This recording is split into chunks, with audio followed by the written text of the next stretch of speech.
నమస్తే. ఆంధ్రప్రభ భక్తికి స్వాగతం. నేను మహాలక్ష్మి.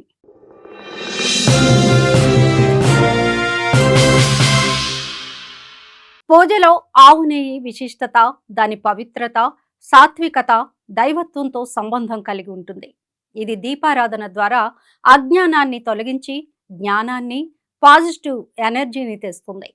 అలాగే హోమాల్లో దేవుళ్లకు ప్రార్థనలను చేరవేసే సాధనంగా పనిచేస్తుంది. శ్రేయస్సు, సమృద్ధి, శుభాలను సూచిస్తుంది. ఆవు నెయ్యి అత్యంత స్వచ్ఛమైనదిగా పరిగణించబడుతుంది. ఇది సాత్వికతను తెలుపుతుంది.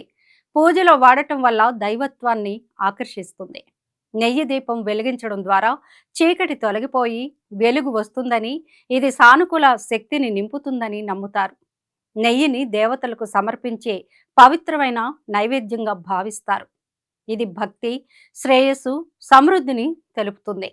యజ్ఞాలు, హోమాల్లో నెయ్యిని అగ్నిలో వేయడం వల్ల మన ప్రార్థనలు, కోరికలు ఉన్నత లోకాలకు చేరుతాయని, ఇది భూమి, దైవ సంబంధాన్ని కలుపుతుందని వేదాలు చెబుతున్నాయి. ఆయుర్వేదం ప్రకారం నెయ్యి రోగ నిరోధక శక్తిని పెంచుతుంది. అలాగే పూజలో దాని సువాసన శక్తి చుట్టూ ఉన్న వాతావరణాన్ని ప్రశాంతంగా, భక్తిమయంగా మారుస్తుంది. ఆవు నెయ్యి పూజలో కేవలం ఒక పదార్థం కాదు, అది దైవంతో మన అనుబంధాన్ని పెంచే ఒక పవిత్రమైన సాధనం. ఇది శుభాన్ని, సానుకూలతను, ఆధ్యాత్మిక ఉన్నతిని తెస్తుంది. శుభకార్యాల్లోనూ, క్షేత్రాల్లోనూ ఆవు నెయ్యిని ఉపయోగించడం అనేది ప్రాచీన కాలం నుంచి ఆచారంగా వస్తున్న సంగతి తెలిసిందే. దైవ కార్యాలకి సంబంధించిన యజ్ఞ యాగాది కార్యక్రమాల్లోనూ, దోష నివారణార్థం చేసే శాంతి హోమాల్లోనూ ఆవు నెయ్యి తప్పనిసరిగా వాడుతుంటారు.